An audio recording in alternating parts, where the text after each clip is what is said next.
All right, first off, I'd like to thank you for doing this interview with the Hype Magazine tonight. Man, thank you for having me, man. Yeah. And to Like get that. started, can you tell the fans and listeners who you are and where you're from? My name is Devon Golder, and I am from Indianapolis, Indiana. Some of my friends call me Goldie, some call me Gold, some call me Dev. Now, with you being from Indianapolis, Indiana, do you think it made it harder for you or easier for you to get into the music industry? I would most definitely say harder Okay. because I feel like, um, when I was starting, really, industry didn't exist here. Yeah. So it's definitely harder. We had to move around a whole lot. Now, I know there's a lot of new people to the scene that you're collaborating with the show out showcase, and we're getting into all that a little bit later. But you said you've been around before all this. When did you get started pursuing music as your career? Man, honestly, I was raised in it, man. I did my first album with my brother and my cousins. I Yeah. was 7 years old. We had a group called Connection, a gospel rap group, and Okay. I remember standing on a chair in the studio so I could reach the mic to record. And yep, since then it's been nonstop. Yeah. Now I know you come from a musical family, legends in their own right. So, what's it like having your family be a part of this music industry? They are, and what's some lessons you learned early on because of their involvement? You think that's helped you in your career today? Um, I think it's a blessing to have a family that's musically involved and musically inclined because, what I do is not frowned upon. Yeah. As some people might try to do music and their family wants them to be corporate or something Yeah. like that. Well, I don't really have that. Didn't have that in my family. I was always supported in what I do, and that was a blessing because they do it too. You know what I Yep. mean? And then, if I need something, I always got people to call on. If I need, a musician, a singer, a lawyer, anything, that's all in the family. So, That's amazing. Now you said at 7 years old you got your start. You're pulling up a chair to get on the microphone. What did you do on the song at that time? And then what showed you in that moment that this is something you would be great at doing when you got older? at that time, I was rapping. Okay. I was a Yeah. gospel rapper. We had a gospel rap group at the time called Connection. That was my first musical stuff. I was rapping. Yeah. My mom and my aunt were writing my raps, Okay.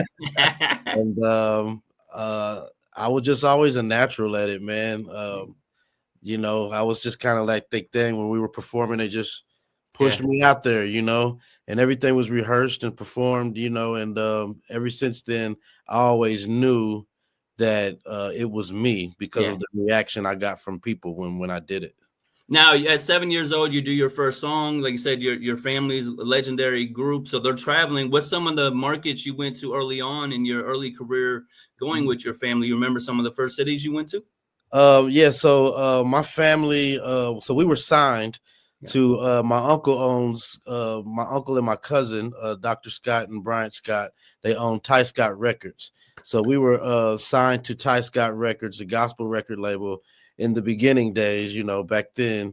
And some of the first cities I went to, I mean, we've been everywhere, but I remember some of the big ones because they were so memorable. So I remember going to um, Houston, Texas, Okay. to the Osteen's church. Right now is John Osteen, or is it Joel? It's Joel Osteen right Yeah. now. Yeah. But back then it was his father before he passed, and we performed at their church. So that was very memorable for me. Yeah.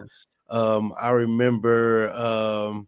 Yeah, we went all over, man. I remember going to Utah. I remember going to New York, Yeah. as a kid at that age for music. Now, with you seeing where Christian rap is today, like you said, you started in that arena. You transitioned a little bit. We're gonna get a little more into that, but right now, where Christian rap is, does it ever wet your whistle a little bit more to get back into that? Since there's so many success stories coming out of that arena right now. Yeah, absolutely. I don't think that I will be rapping again, but Yeah. maybe on a reunion project that's been talked about. Okay. After Connection, I was in a group some years later. This would be in my late teens. Yeah. Going into my 20s, I was in another gospel rap group called the Righteous Riders, and Facts. we were signed to Ty Scott as well, and we did pretty good. We did well, and it's been some talks of possibly you doing some kind of a reunion project or That'd be something dope. like that, So that would be my get back into gospel rap, Okay. if and when that happens. You know what I mean? But I also would like to do an inspirational project, but I would probably be more singing than rapping. Okay. So Yeah. what made you make the transition? You keep saying I used to rap, now I sing, and like what made you decide to go from rap to singing? And what was the first sign that you made the right decision? Um, I think I decided to sing more because everybody can't do it. I mean, Yeah. I know Facts. everybody can't rap either, but you got more rappers than singers, Yeah. and I felt like singing would take me farther. And then, I was in the Righteous Riders group. I was like the rapper singer, Yeah. and so I would sing then, and I would just, when I write my stuff, I always tried to add a little bit more melody and all that. And people would tell me, man, you can sing, you got a good voice, use your voice, use your voice. So I just started to do that. I would say, man, my man Chris Kelly, God bless his Yeah. soul, really encouraged me to sing more. So I just started doing that, man. Yeah, salute Chris Kelly. I know you guys were really close. How did you two meet, and what was so people who may have just seen it from afar, what was some of the stuff you guys did day to day to keep each other growing and become the successes that you were or you are? Yeah. So I met Chris years ago. He was in a group called Blackmail when I Yeah. was a little kid, in the Connection group, the first Yeah. gospel rap group. And my brother, Iron Golder, my older brother, went IG, y'all know him as. He went to school with the Blackmail guys, so Chris Kelly and all them, and they actually came in and sang on our album. So Oh, dope. that's when I met Chris as a kid.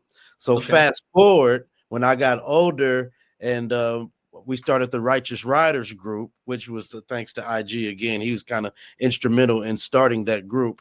Dope. We were looking for a studio, somewhere to record, because we needed to put this project together for the label so we could turn it into Ty Scott. And Yeah. and I was told to call Chris Kelly, and that Okay. was we kind of linked back up. And then when we linked back up doing that, we never parted. Yeah. We just became like best friends. Yeah, it's amazing. I'm sorry for your loss. I know it was hard for everybody in the city. Like, Mhm. how was that for you when unfortunately his passing, but the response the city gave and all the attention that went into it. How does that feel for you, being a true friend of his, to see how the city responded? Well, man, I understand, man. Chris, everybody had a lot of love for Chris. He Yeah, worked with a lot of people. He helped a lot of people musically, helped their yeah, musical ear, helped their songs, gave a lot of good advice. So I respect the respect that they have for him. yeah. Absolutely. And I love it. Yeah. Now, when you go from making Christian gospel rap to making more secular music, did you get any pushback from your family, or were they all behind it? No, man, I didn't get any pushback from my family. Nope. I would say I got most of the pushback from myself. Wow. Okay. Because I'm always fighting with myself in my head. Yeah. Yeah. So, and I think I've just now gotten to that point where I feel like I don't care about the judgment and all of that stuff. I'm gonna do what I want to do and what I love to do. Yeah. I drop a song like Talk to God, and then I drop a song like Juice, Yeah. and I don't feel no way about it. I used to be worried, oh, they're gonna talk about me. Somebody's gonna say this. Somebody might not like this. Somebody might look at me like this. But you know what? Just because I love R&B music, and it's in me, and I Yeah. love gospel music, and it's in me. So, just because I make a song like this doesn't mean I don't love God, you Yeah. know? Yeah. So, why can't I express every part of me, Yeah. you I know? love that too, because I talk to God, man. I listen to that song every morning for a little brief passion in my life because I was going through some struggles, and I talk to God was just a great way. And I love the way you do your music because you have phenomenal production because you're a talented producer. You've Thank got the singing down pat, but you still understand how to make dope music and make it relevant to today. So a lot of Christian gospel rights kind of like talk down to you, but you were talking in like everyday struggles we go through. So what was the reaction for you? I mean, you and Wyclef have been friends for a long time. You know, we can get into that backstory in a minute, but you released a song with them, a video with them, and all that. So what was that reaction for you when you guys released that song and seeing the response it got from all the DJs and your supporters? Oh man, it was phenomenal to me. It was a blessing, man. Like you said, I've been working with Wyclef for a long time, Yeah. done many songs with him, many works. We've wrote songs for other people together. I mean, we've of course been recorded on the same song together. I've sung background vocals for him on other songs, big songs, you know, Yeah. with big Yeah. artists. But I had never had him on a song that was for me. Yeah. And Yeah. that really showed me the relationship change with me and him. Our relationship had grew to that point where it wasn't all about me helping him, or Yeah. he's always helped Yeah. me as well, but he never got on one of my songs, and he did that, and I appreciate him for it. So take us back to when you first meet Wyclef. How did you meet him in the first place, and how did you get to develop that friendship or that relationship where you're traveling with him and doing all that dope music together? Okay, so yeah, like it goes back to the gospel rap again. Yeah. It was back in the Righteous Riders times, and Okay. my partner at the time, we were in the group together, Logic, Lamont Coleman. We were traveling back to Indiana from Atlanta, from doing a TV interview in Atlanta on the TBN network, Oh, dope. Christian Yeah. television network. They were interviewing us, and we were flying back home. And there was these guys in the airport that were getting on our flight, and they were like dancing around and doing stuff. And, we were kind of just like, who are y'all, And they're like, oh, we're a singing group, and we're signed to Sony and Wyclef. And we're like, Dope. okay. We're like, Yeah. okay, y'all on our flight, y'all going to Indiana? And they're like, yeah, we're going to Indiana. So we like, okay.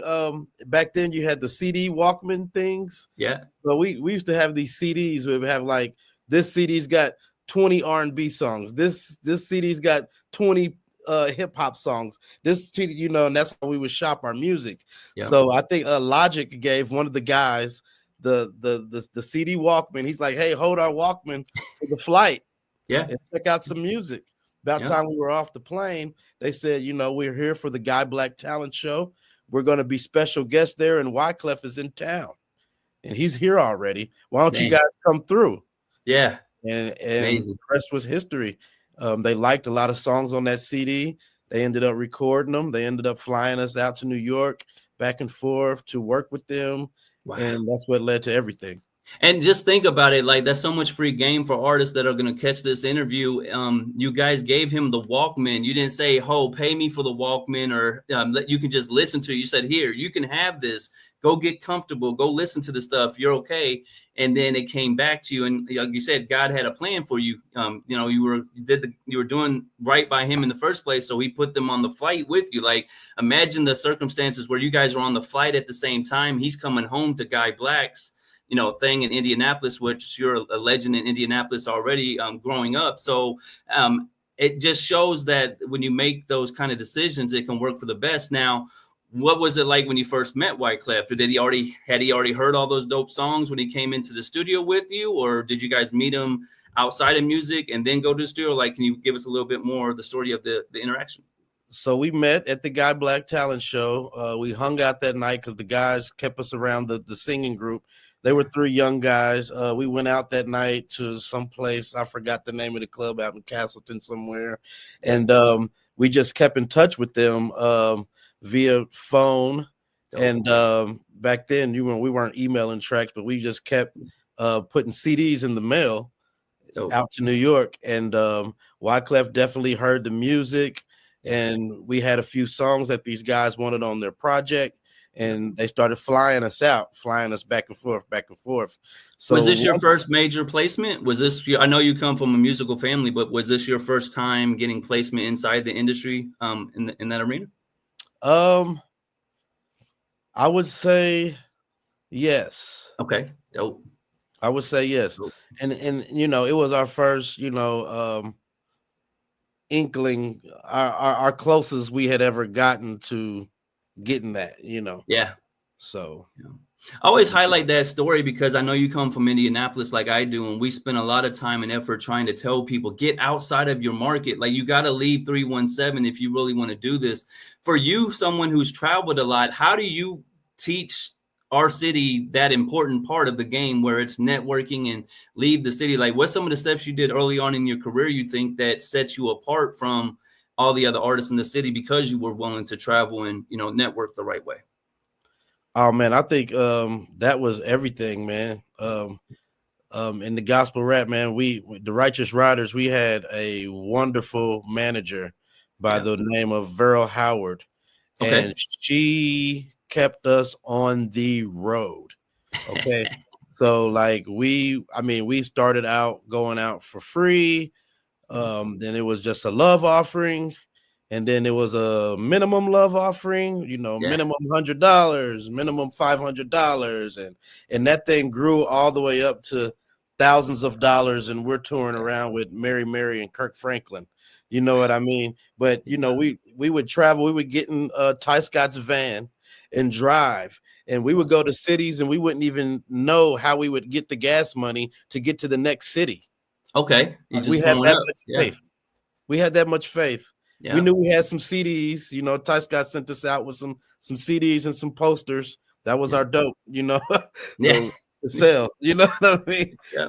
And that's all we had, you know what I mean? And meeting people in that process and networking and doing all that definitely led us to where we are today. Yeah. And I've always kept that same mentality, you know, even till this day. Yeah. Now, one thing I really love about you, Devon, is first time I met you as just a friend. I didn't know you were. I know your name. It rings bells and all that. But when I first met you, I didn't know you were who you were. Sax and I came over to see Sax. We're politicking. You're playing some beats in the background. I'm like, oh yeah, that's some dope beats. And then you're like, oh, look over those plaques. I'm like, oh, okay. But you're so humble about it. You know what I mean? Like when most times you meet people that got plaques, they arrogant, bravado. But like I said, first time I met you, you're just who you are today. How do you stay so humble in this city and in the state when really you've done more than anybody in the city? Really, if you start looking at the accolades and accomplishments, how do you remain so humble through this? Man, I think that's just who I am, man. Yeah. I mean, I can have my moments where I want to, Yeah. you know, talk stuff, you know what I mean? But Yeah. that's just who I am, man. I was raised with good parents, good grandparents. I wasn't, you know, raised like that, you know, and I try to keep those same, you know, morals, and I just try to create good relationships with people. I want people Yeah. to like me, you know what I mean? I don't want to be that guy that comes in the room and he's an a-hole, like he's this, he's that, you know what I mean? I want to be that, oh, he's cool, you know? Yeah. Like, you know, it ain't about what you got, you know what I mean? It's about what you can do. That's what I always learned in the industry. All that matters is when you push play, you know? Yeah. Facts. Push play. What's happening? Yeah. That's it.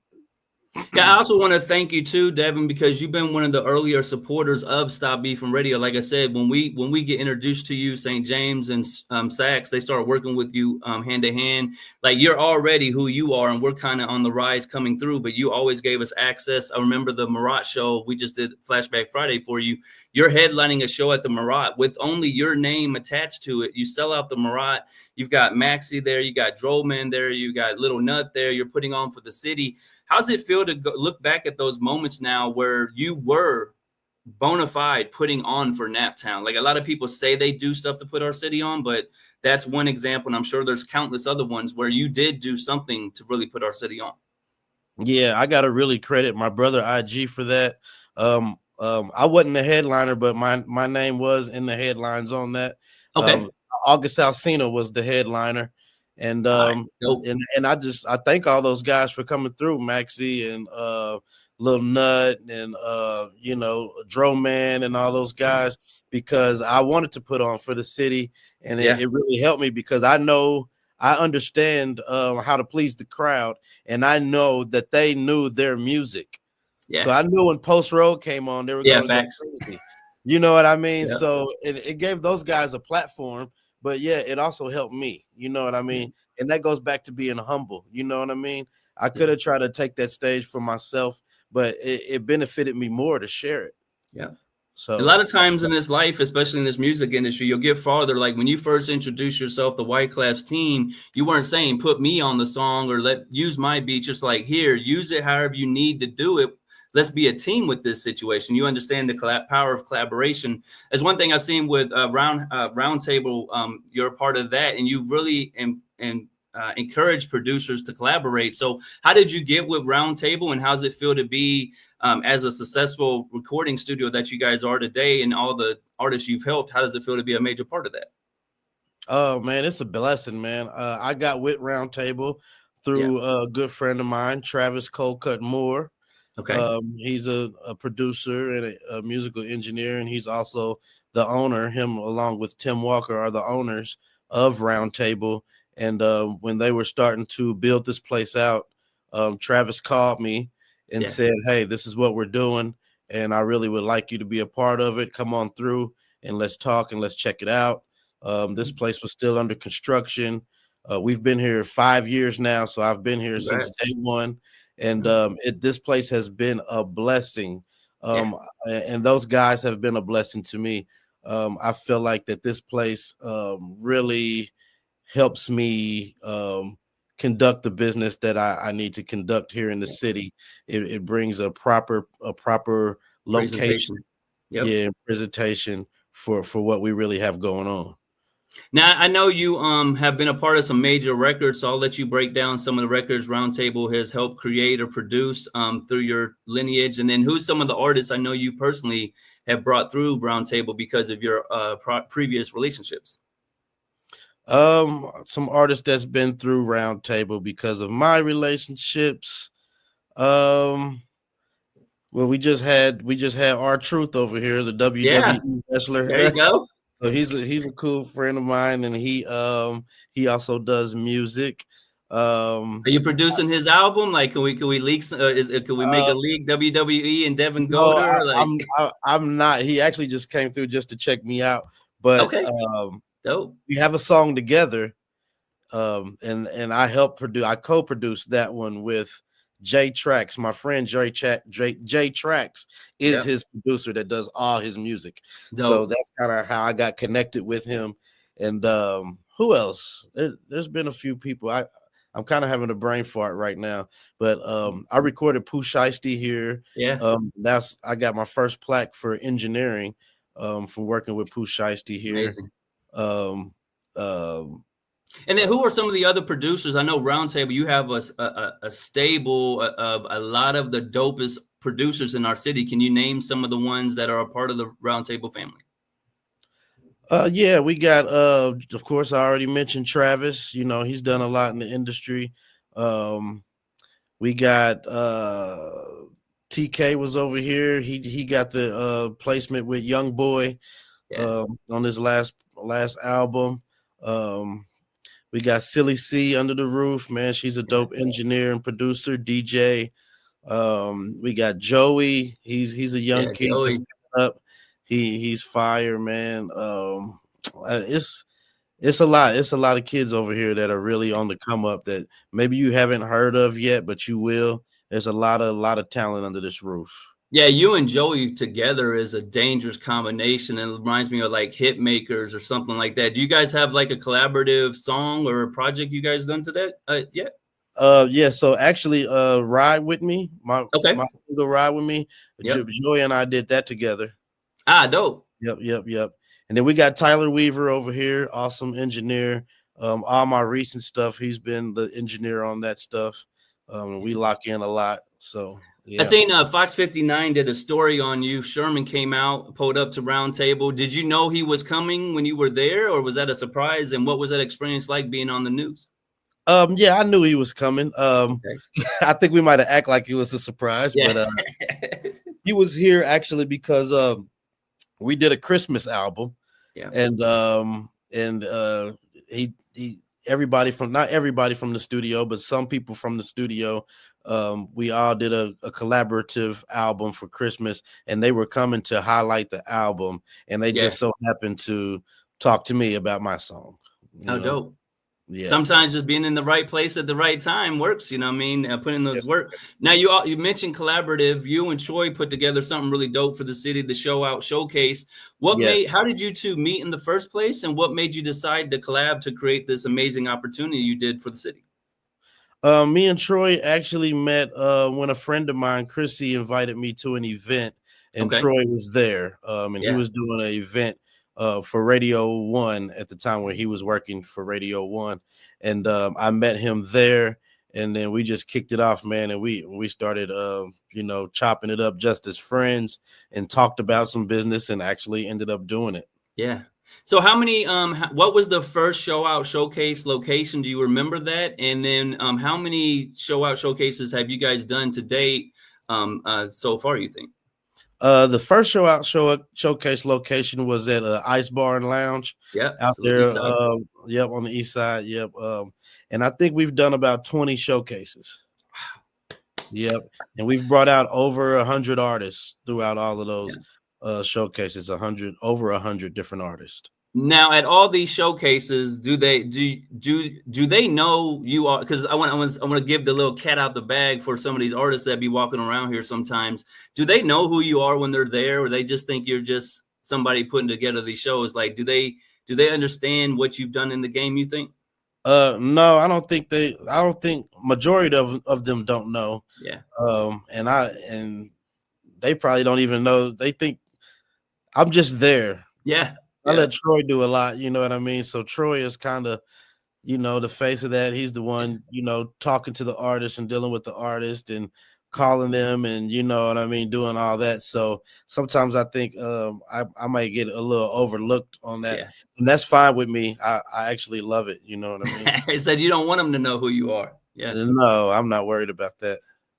Now, when you guys decide to do the Show Out All Stars, you know what I mean, you bless the whole situation because you have your ear candy situation with Warner, major distribution. You decide to collaborate with Troy to put out a project together. What goes into your thoughts at that moment? Like, you did all those showcases, really successful, but now you're putting your brand, your reputation on the line because you're releasing a body of work through your label. What went through your mind when you did that, and how gratifying was it to see the final product come out and the response it got? Man, it was very gratifying because it was not easy. Yeah, facts. It was not easy. And I had been having this distribution situation and I hadn't used it. And this kind of made me use it, Yeah. So it was very gratifying, very satisfying. It took us a second to get it all together, but we got it together, we got it out, and I'm excited for those projects because that's just volume one. Yeah. We kind of had put the showcases on pause so we can focus on getting this project out. But now we're about to bring the showcases back, and there's going to be more projects to come. Yeah. So are you thinking with the showcases tying in like a weekly artist of the week release or anything of that nature? Are you guys doing weekly, monthly showcases? Have you got that far in the thought process? Yeah, I think we're going to do once a month right now. Okay. So yeah, once a month at your showcase, maybe you guys pick one song, the standout song, because most of the time they're releasing unreleased music at the performances. So maybe that's a chance for you to. Is that where you want to go with Ear Candy? Like, do you want to approach it as like a no limit opportunity where you're giving as many artists in the city that are that deserve the chance, or do you want to make it more exclusive to the cream of the crop in our city that you already know? Like, what's kind of your thought ideas with that now? I would say a little mixture of both. Yeah. Now, we don't want to put out no trash, you know what I mean? Yeah. But I definitely would love to give people opportunities through things like the Show Out All-Star mixtape, different volumes. I have some ideas of some other compilation projects that I would like to do outside of the Show Out. I know I wanted to do one with the top guys in the city, and I want to do one with the top females in the city, and all of that stuff is in the works. So and there's a few artists in the city that I would love to work with and maybe just do a few singles with under the label, and things like that. So I'm very excited about presenting this opportunity to artists and really using it to get some things out here. Because it's a dope situation, because you have Roundtable. You already highlighted it's a dope recording studio you have access to. You're a dope producer already, Grammy, nominated on that. So you got the best production in house, and then you can get one artist and put a song out, just a single. Don't do albums, don't do EPs. Just give them one chance and see what they do with that one chance. Because I've seen a lot of times when you give somebody who doesn't have the chance, the opportunity, they excel at it. They'll add more value than you anticipated. And I want to highlight that for a lot of these people you've seen at the show out showcases, had you heard them before they performed? And is there any names that you remember that stood out to you personally from watching their performances or watching the crowd engagement while they were there? No, honestly, I would say 95% of the artists that came through the show out showcase, I had never had no knowledge of. Okay. Yeah. And there's some dope people that came through there, some really dope people that I would definitely work with and do something with. Yeah. I definitely want to highlight one, Rose Key. She mentioned how you guys gave her first opportunity to perform, and because of that opportunity, now inside the city, she's helping Cho with the Sunday event. Now she's acting. Like I said, a lot of times when you give people an opportunity, that's all it took. So I want to highlight that for her. And then also with releasing the show out showcase All Stars, you also have decided to drop a single. So Goldie's back. You got the Valentine smash juice. What made you decide to release a song right now, and how was it to have your own single release party Valentine's Day and get to play it for your fans? I mean, my thought process behind me releasing music as an artist right now is that when you go and look up Devon Golder, there's a lot of things there, but it's not a lot of music. Yeah. And so I just want to change that this year. Okay. So people can actually hear me. I feel like there's a lot of mystery behind my name. Yep. And musically, I want to bring that mystery. I want to show people what it really is. So I want to be heard this year. I want people to know. It's also a chance for me, like I said, to use this distro and get things out. I'm kind of using myself as a guinea pig, and that's really it. How does it feel to put the executive hat on? Like, you are an artist hat, you've been a producer hat, but now you're the executive behind the projects and all the stuff you're doing with Ear Candy. How does it feel to be in that role? It feels great because I'm not getting no younger, right? So it's like that's where I'm headed to the executive role. So, and that's where I want to be. That's one of my goals. That's one of my dreams. So I feel good to be headed in that direction. I got some good mentorship that's really helping me get there, and I'm excited about it. Yeah. We mentioned, I talked to God, the video single you had with Wyclef. And, a lot of people say, well, if you have a song with Wyclef, why didn't it go more? And I can say, to me, it made it hard to push that song and video because you lost your cousin too. And, he's a prime person in that video. How does that affect you when, you've got this song you've been waiting for all your life, got the collaboration with Wyclef, you worked up, got the dope video. It's an amazing video. And then a loved one passes. How do you deal with that and continuing to keep pushing that record? Are you okay with still pushing that, or does it make it difficult for you? No, yeah, I'm totally okay with to keep pushing it. I feel like it was kind of a blessing that he was in that video, because now, every people could still see that and watch that and see him in a positive light, so that's what I really love about that. I would say the hardest part about pushing the Talk to God record was I learned a big lesson on that record, man. Sometimes I wish I had just put the record out myself and then drop the remix later with Wyclef on it. Facts. Yep. You know what I mean? Because now when you myself as that quite have that name as an artist in the industry, and then I drop a song with Wyclef on it, it kind of becomes his song. So, when people are wanting to book me for that song, guess what? They don't want me by myself. Like, oh, okay, well, can he come? Which he's willing to come, but he's busy. So the schedules don't work out. And, even if they got the money, he's just over here, he's touring and da-da-da-da. So I feel like I had a lot of lost opportunities just because of the big feature.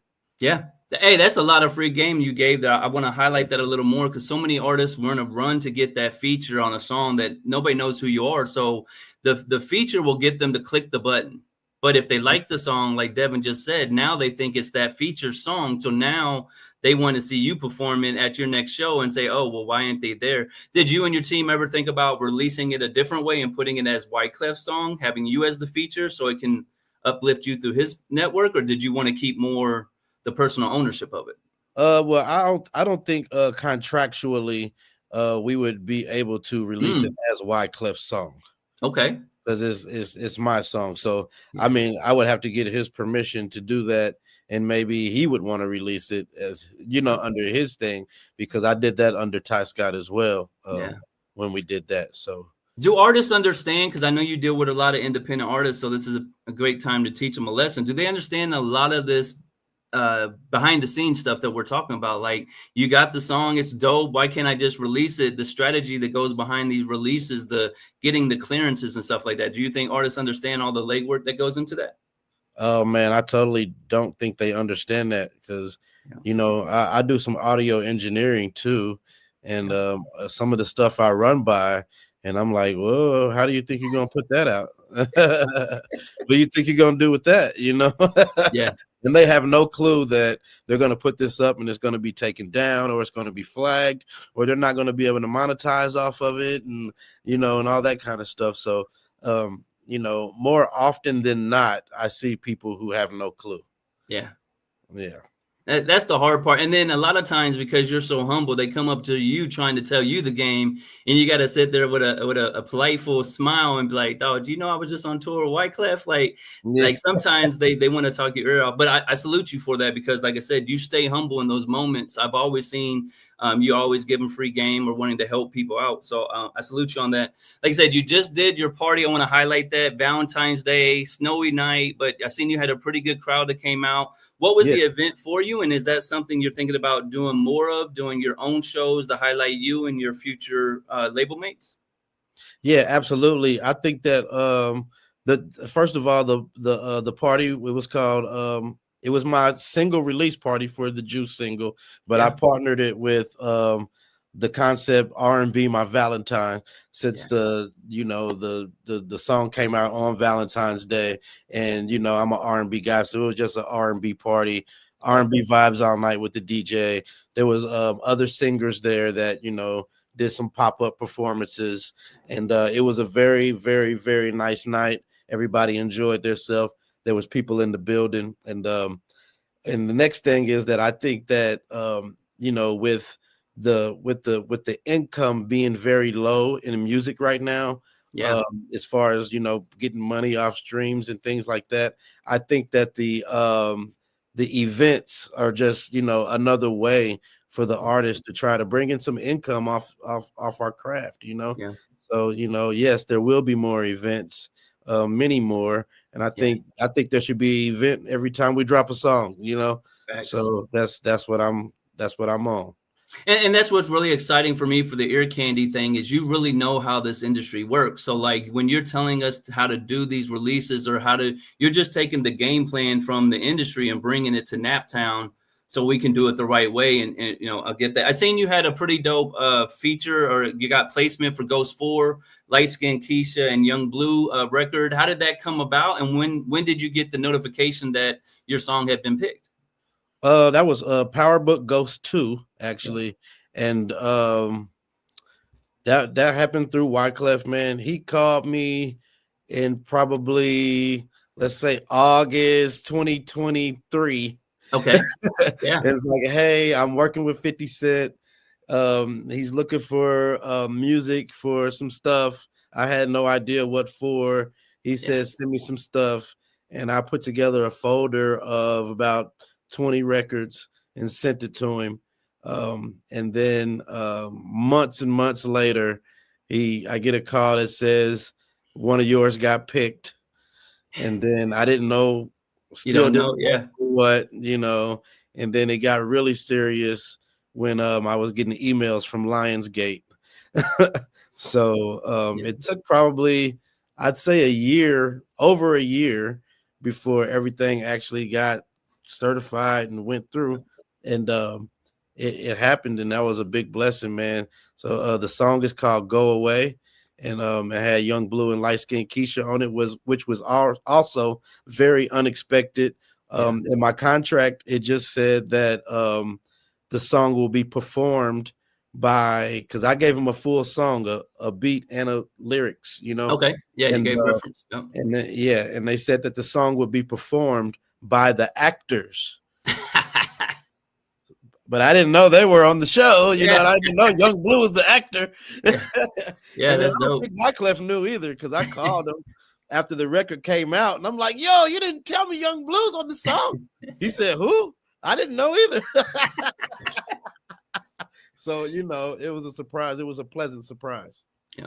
Now, let's give you said it was about a year process. When you find out you're going to get this placement, a lot of times in music, it's a hurry up and wait type situation. How do you stay positive during those moments? Like, you got this big record, it's going to kill the charts when it's released, and now it's 6 months, a year later. Like, how do you stay focused and positive while you're doing the waiting game that we go through in this music industry? Man, I just try not to get too excited. Just chill, keep in touch, every few weeks, shoot an email. Hey, is this still a thing? Hey, is this still happening? Hey, hope all is well, Yeah. And they'll hit you Stay in back. their face. Yeah. Sometimes you'll get a hit back immediately. Sometimes, 30 days go by and it's still a thing, just holding, you know what I mean? So just patient, man, and keep a good attitude, be nice with people, and it'll take you a long way. Yeah. Now, you did a dope interview while you were in the club with Top View. Do you like those spot up content interviews that are being done now? And what's the best way to approach you if a content creator sees you in the club and they say, "Hey, I want to do an interview with you"? What's the best way to approach you?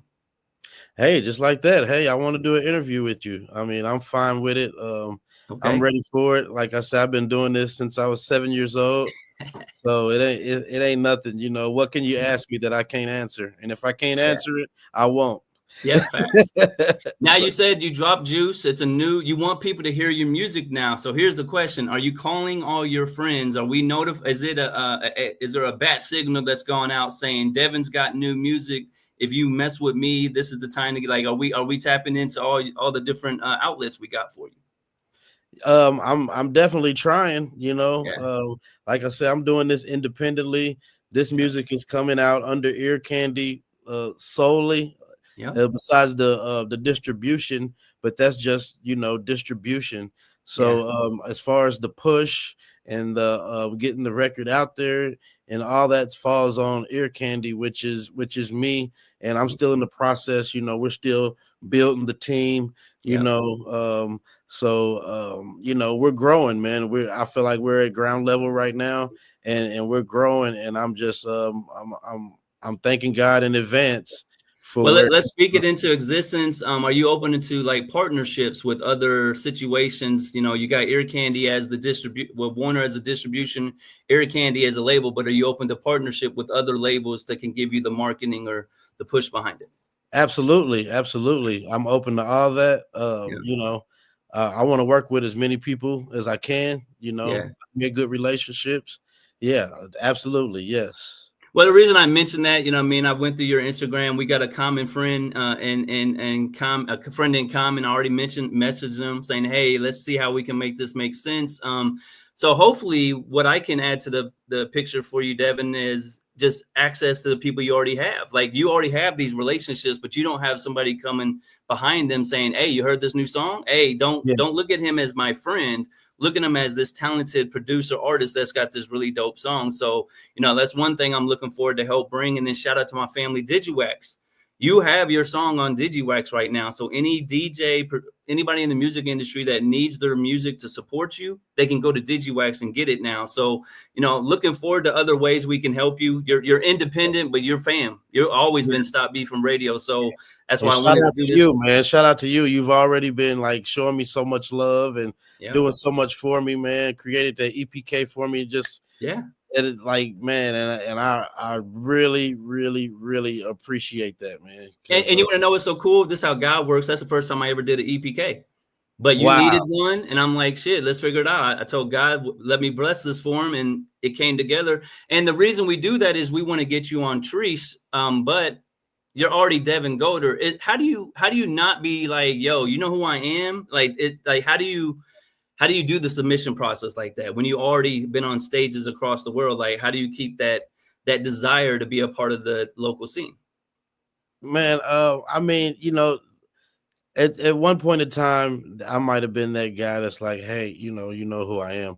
But I've learned that the humble route will get you farther. Yeah, So I'm not going to try to skip the submission process. Hey, I don't need to yeah, do that because you know what I mean? It's like, no, I'll go through the submission process. I've met those guys personally a few times through this past year.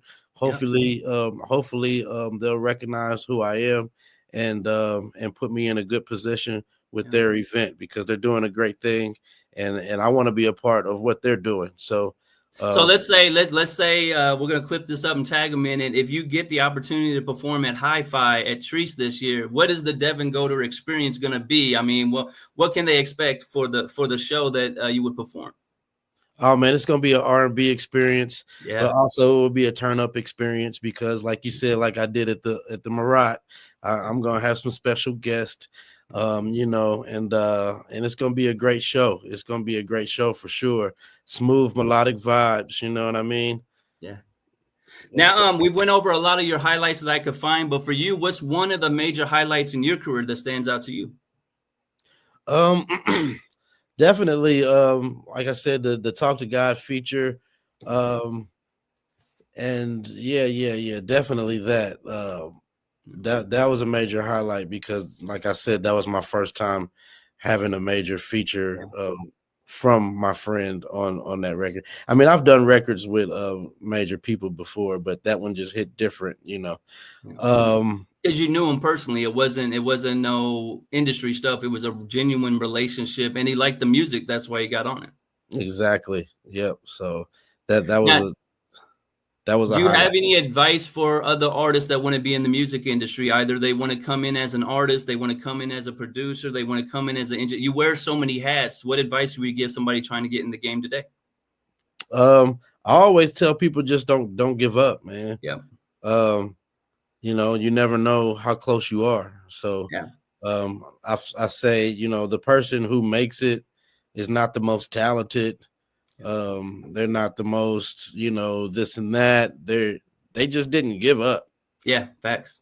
They kept Yeah, going, and then yeah, they ran into that right situation. They ran into that right person, and because they kept going. And yeah, so just don't give up, man, and something will shake. Be diligent in your work.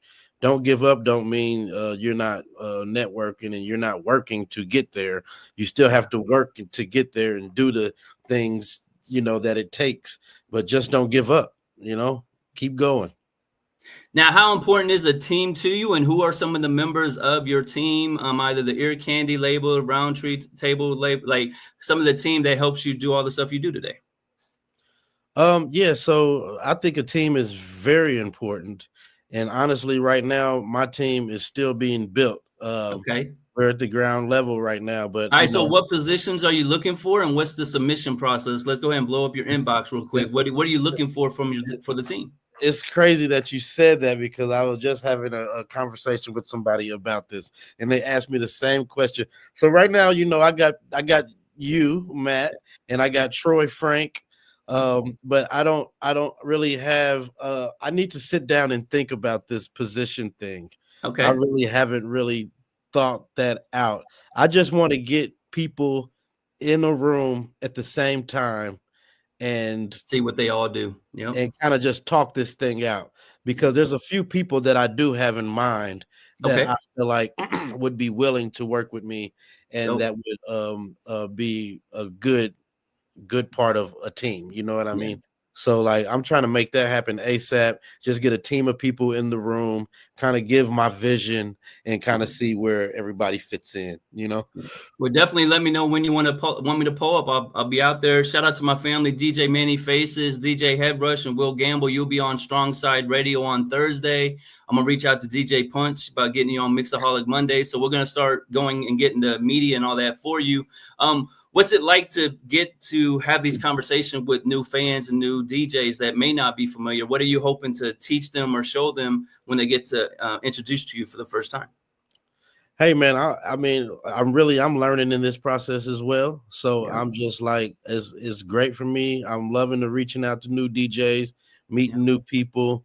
I'm just like you said, just trying to come humbly and say, hey, you know, I appreciate your support in advance. You know, if you just so happen to play my record, you know, tag me, you know, so I can show you some love back, you know. Yeah.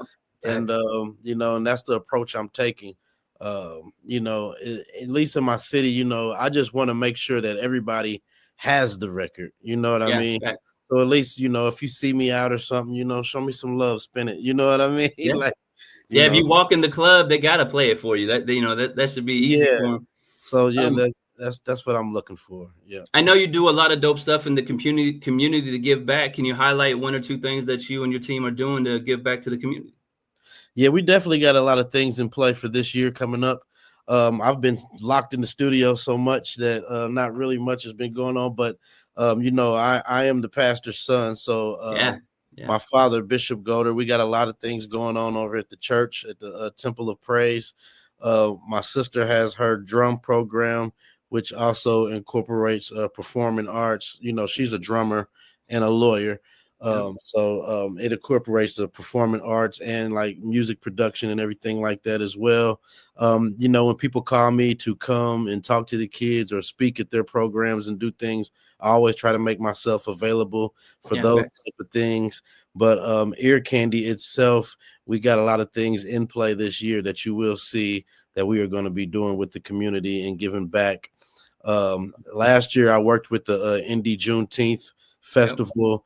With bringing all the talent to the stage for that. And I'm doing things with the Mass Ave Association and bringing talent down on the Mass Ave, kind of diversifying. So, yeah, a lot of things in the works. Outside of music, production, entertainment, all the stuff we talked about tonight, when you got downtime, what do you like to do for fun? Like, what are you doing to enjoy yourself if you're not making music and stuff? Man, I'm really at home spending time with my family. I like playing dominoes with my friends. You know, dominoes is one of my favorite games right now. We turned in the video game for dominoes. I was gonna say, are we gonna have a listening session with Devon Golder and have a domino tournament in the city like that? That could bring some DJs out, maybe. Yeah, hey, that's a good idea. I would love that. I think I might win the tournament, but you know. Well, I talked to St. James. You know, he's pretty deadly on those dominoes too. So I'll make sure to let him know. Last thing before we get out of here, what do you want to say to your fans and supporters that's been rocking with you all these years? Hey man, I really love y'all. I support y'all just like you support me. I appreciate everything you do. I appreciate every stream, every comment, every like, every share. Thank you. I can't thank you enough. Spread the word, man. Tell people about this new single, Juice. I got another single coming real soon, and it's going to be back to back this year. So I appreciate y'all support in advance. Thank you. And then instead of Instagram, what's the best way to contact you via email or other social media? My email is Ear Candy Music Group LLC. So that's EARCANDI Music Group LLC @gmail.com. So I appreciate your time. Devon Golder across every social media @Devon Golder. Devon with an O if you didn't know. Devon with an O. Dope, man. Well, I appreciate your time tonight. We're going to end this and go live in about 5, 4, 3, 2. All right. Appreciate it, fam. Thank you, bro.